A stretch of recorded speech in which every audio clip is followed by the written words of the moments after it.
দেখালাম তার নিচে যে নদীটা বয়ে যাচ্ছে, তো সেখানে নিচে যাওয়ার সময় এক ধরনের গাছ দেখতে পেলাম, তার জন্য ভিডিওটা করা। গাছের পাতাগুলো একটু কালারফুল, দেখেছো? ও ম্যাচ, আমি চলে এসেছি নদীতে এখন।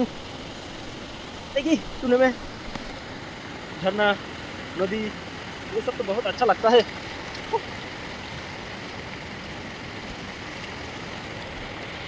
देखो काफी स्लिप है, यार पैर नहीं रहता है, तो इस जगह में जाने के लिए ये पत्थर भी सुंदर है, बहुत ही सुंदर है ये पत्थर।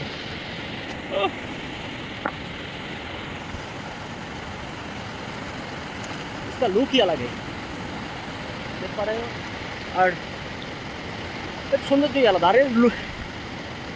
আর এই ব্রিজের সৌন্দর্যটা একটু বেশি ছিল, কিন্তু ওই একটা গাড়ি আসছে দেখতে